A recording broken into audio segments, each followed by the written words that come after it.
Wicked Good Season 3, Episode 02, Tommy Chong, CBD, Blue Chew. Those are the advertisers for today's episode. If you want to check them out right now, you can go to wickedgood.xyz. There's an advertisers tab. You go there, bada bing, bada boom. Now you have your stuff. On top of that, there's also other platforms, YouTube, Spotify, iTunes, Patreon, Reddit. So everything's at wickedgood.xyz, so check it out if you want. There you go. If you don't, up to you. Doesn't matter to me. This episode is going to be more of like the new format that hopefully I'll be continuing to do throughout the rest of the season, having a guest on in the later half of the episode. I still want to have this beginning of the episode be for me. It is also my show, so I'm allowed to do that, because I do want to talk about these topics also, and it's kind of weird having people on while I'm talking about those topics when they have zero idea about any of it. Also, most of the time, I don't know that much about it. I'm just reading an article. So this is the format going forward, hopefully. This episode is going to be really entertainment heavy. There's been a lot of stuff that's happened in the last week, and honestly, I want to talk about it because I think it's going to be very important in a couple years. 2024 as the doomsday of copyright, as I will always claim.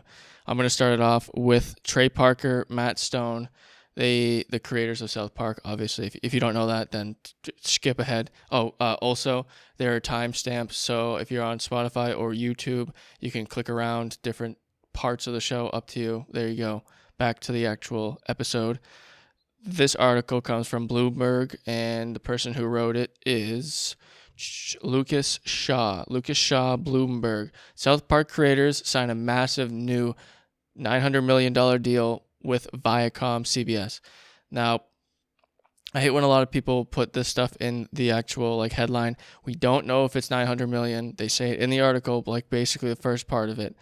We don't know if it's actually 900 million, but it's probably very close. Same thing with the Rogan. We don't know if it was 500 million or whatever they said.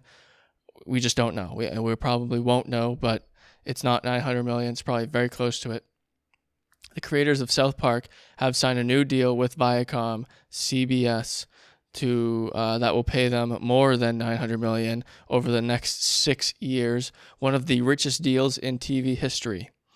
Trey Parker and Matt Stone will use the money to make new episodes of South Park for Viacom's Comedy Central network and to create several spin-off movies for the company's Paramount Plus streaming service. The parties said Thursday the first project under the new deal will be a movie set in the world of South Park that will debut right before the end of this year. So we'll be getting a new movie by the end of this year, hopefully. So we'll see how that goes. Shout out Paramount Plus. Apparently, so you gotta go get that. Probably another $5.99 a month. Who knows? The deal with Parker and Stone is the clear sign of that CBS's growing commitment to Paramount Plus. The streaming service trails the likes of Netflix, blah, blah, blah. That's not the important part. Where do we get to the cool stuff? Come on. All right, the new deal, which runs through 2027, covers 6 more cycles of South Park. So we get 6 more seasons of South Park and includes 14 made-for-streaming movies. So the deal's 2027, 6 more seasons of South Park, and 14 made-for-streaming movies. And that for streaming will come into play in the next article I talk about later on, or topic. We did a South Park movie in 1999, and we've done another one because the show has been so satisfying. Oh, and we haven't done another one because the show has been so satisfying. That's why it didn't make sense to me. Stone said in an interview from his home in New York. Now that we're older, the idea of what streaming movies can be is pretty promising. When Parker and Stone first created South Park, based on a short film they made in college, they were nervous that nobody would watch, or alternatively, that they'd be run out of town due to its outlandish humor. But the show, which debuted in 1997, this thing's running really long, was an instant hit, delivering millions of viewers and putting Comedy Central on the map. By its 3rd season, they had stopped getting any notes from the network on how to improve it. So it only took them 3 seasons. The head honchos were like, yeah, you're good. Just keep going. We do whatever we want. They're pretty supportive of it, Stone said. We're the luckiest guys in TV that have in that way. South Park has been on the air for 24 years, making it one of the longest running TV series in history, outliving every program on Comedy Central except The Daily Show. Along the way, Parker and Stone have maintained the quality of the series, not to mention their sanity, in part by sticking to a schedule. They only make 6 to 10 episodes a year, not every year. We know how that goes. They don't pull a Rick and Morty on us, but it's not every year. Each season is produced over the course of a few months in Los Angeles.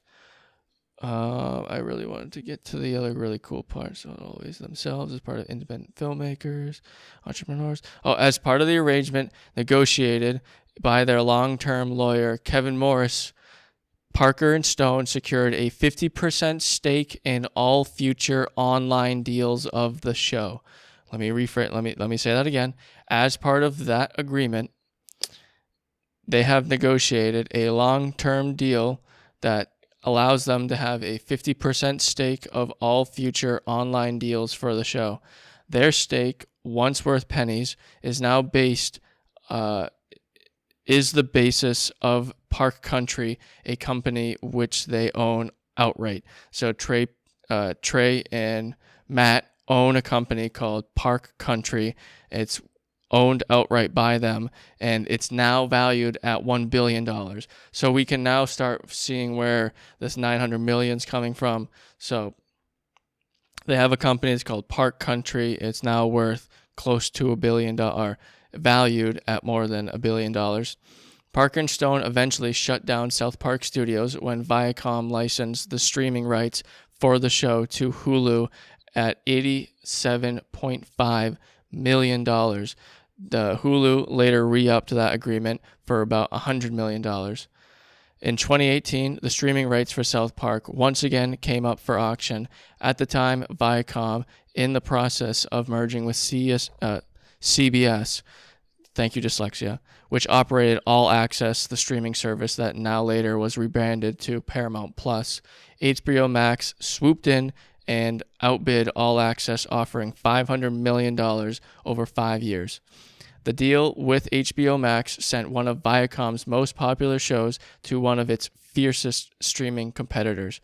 It also increased the value of South Park's library to a level few shows ever have reached. That was one of the better things that happened in our financial lives, Stone said. We took it to the market and established its worth. That's rarely done nowadays. It's exactly. So most of the time, that's just they don't go to the open market for someone else to pick it up. So it's a very good idea that they did this. When we get to the Scarlett Johansson stuff, it will make more sense. The team at Park Country is now focused on their next big deal overseas.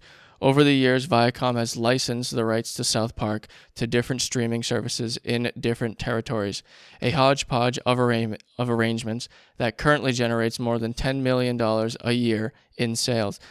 Park Country's chief financial officer is aiming to consolidate everything in one massive overall deal for international streaming rights.